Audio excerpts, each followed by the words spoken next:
Salam Om Swastiastu, Namo Buddhaya, Salam Kebajikan. Yang terhormat Bapak dan Ibu, kami dari kelompok 6, kelas 5A Akuntansi Manajerial, kelas malam.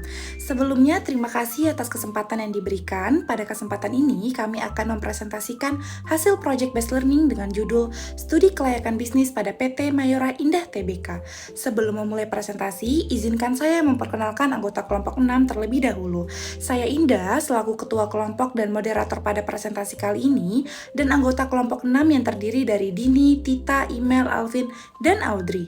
Dalam presentasi ini, kami akan membahas profil perusahaan dilanjutkan dengan analisis inventory, transfer pricing, serta strategi tax planning, visualisasi data, dan forecasting revenue, dan 7 aspek pada studi kelayakan bisnis. Selanjutnya, saya akan mempresentasikan tentang analisis inventory.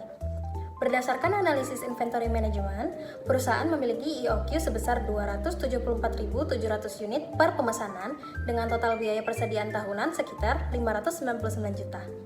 Pemesanan ulang dilakukan pada ROP sekitar 1.242.000 unit untuk menghindari resiko stock up. Strategi ini dinilai efisien, tercermin dari inventory turnover sebesar 5,56 kali per tahun atau perputaran persediaan setiap 65,68 hari. Selanjutnya yaitu transfer pricing. Berdasarkan tabel berikut, perusahaan melakukan perhitungan transfer pricing dengan 3 metode atas transaksi penjualan internal wafer Astor kepada pihak afiliasi. CUP method dan resale price method direkomendasikan karena lebih mencerminkan harga pasar wajar dibandingkan dengan cost plus method. Selanjutnya, benchmarking dan comparability analysis. Berdasarkan tabel tersebut, harga transaksi senilai Rp18 dengan margin sebesar 11,94% berada dalam rentan wajar, membuktikan bahwa harga transfer telah memenuhi arm's length baik dalam segi harga dan profitabilitas. Selanjutnya, saya akan menjelaskan strategi tax planning. PT Mayora Indah Tbk dapat menerapkan 5 strategi sebagai berikut. Pertama, optimalisasi biaya yang dapat dikurangkan. Dengan mengoptimalkan biaya sumbangan dan fasilitas karyawan, perusahaan menghasilkan penghematan pajak sebesar 9 miliar atau sekitar 1,22%. Kedua, pemanfaatan insentif pajak. Melalui pengurangan penghasilan bruto untuk R&D, program pendidikan vokasi, pengurangan untuk fasilitas penanaman modal, perusahaan menghasilkan penghematan pajak sebesar 40 miliar atau sekitar 4,97%. Ketiga, optimalisasi metode penyusutan. Mengoptimalkan beban pajak dengan membandingkan metode garis lurus dan saldo menurun, perusahaan menghasilkan penghematan pajak melalui metode saldo menurun dengan penghematan sebesar 53 miliar atau sekitar 6,98%. Yang keempat, transfer pricing optimization. Melalui beban bunga atas pinjaman dari entitas anak di luar negeri, dengan pemanfaatan perbedaan tarif P3B antar negara tersebut, perusahaan menghasilkan penghematan pajak sebesar 89 miliar atau sekitar 40,22%. Yang terakhir, manajemen timing penghasilan dan biaya. Dengan mempercepat pengakuan biaya melalui percepatan metode penyusutan saldo menurun, biaya R&D dan CSR dengan total sekitar 2,35 triliun, perusahaan menghasilkan penghematan pajak sebesar 256 miliar atau sekitar 31,48%.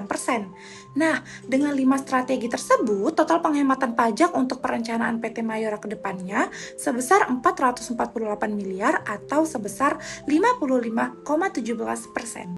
Selanjutnya, saya akan menjelaskan tentang visualisasi data.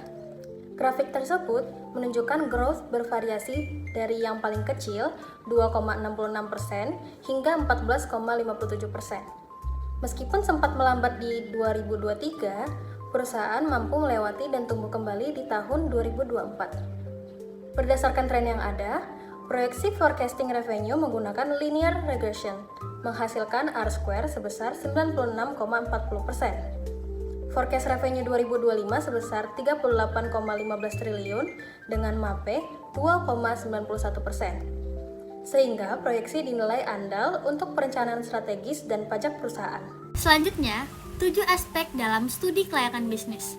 Aspek yang pertama yaitu aspek pasar.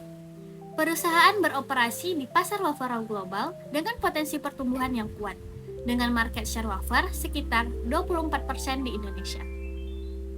Yang kedua, aspek teknis dan teknologi. Perusahaan memiliki kapasitas produksi sekitar 890.000 ton per tahun dengan utilisasi 70%. Kemudian teknologi semi-otomatis modern dan kapital ekspenditur sekitar 1,66 triliun per tahun yang layak untuk ekspansi berkelanjutan.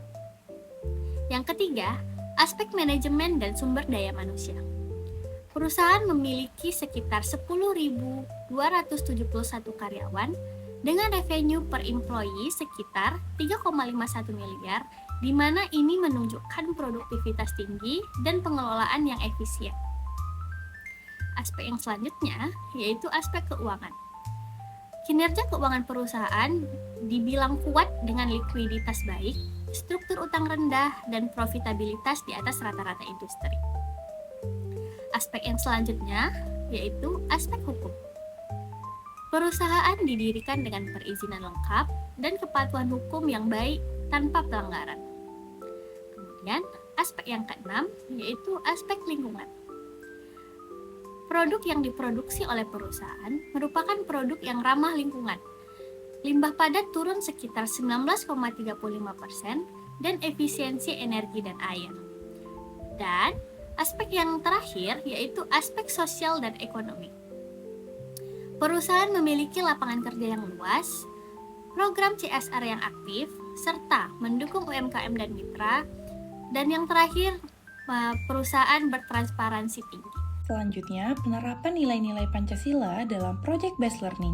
Dalam pelaksanaan Project Based Learning secara berkelompok, nilai-nilai Pancasila diterapkan sebagai berikut. Pertama, jujur dan tanggung jawab. Setiap anggota menjalankan tugasnya dengan jujur dan bertanggung jawab sesuai dengan Pancasila ke-1. Kedua, toleransi terhadap perbedaan. Perbedaan pendapat dalam kelompok disikapi dengan saling menghargai sejalan dengan Pancasila kedua. Ketiga, kerjasama dan saling membantu. Anggota kelompok bekerja sama demi mencapai tujuan bersama dan ini mencerminkan Pancasila ketiga. Keempat, musyawarah dalam pengambilan keputusan. Keputusan kelompok diambil melalui musyawarah bersama sesuai dengan Pancasila keempat. Yang terakhir, disiplin dan keadilan. Pembagian tugas dilakukan secara adil dan dijalankan dengan disiplin sesuai dengan Pancasila kelima. Sebelum mengakhiri presentasi ini, izinkan kami menyampaikan kesimpulan. Berdasarkan analisis yang dilakukan, perusahaan menunjukkan efisiensi operasional melalui strategi inventory management yang optimal, transfer pricing yang arm's length compliant, dan tax planning yang menghasilkan penghematan signifikan. Proyeksi revenue menggunakan linear regression menunjukkan tingkat akurasi yang sangat baik. Evaluasi studi kelayakan bisnis dari berbagai aspek dinilai layak untuk menjalankan dan mengembangkan kegiatan bisnis secara berkelanjutan. Sekian dari kami mohon maaf apabila terdapat kekurangan selama presentasi dan terima kasih atas perhatian Bapak Ibu. Terima kasih.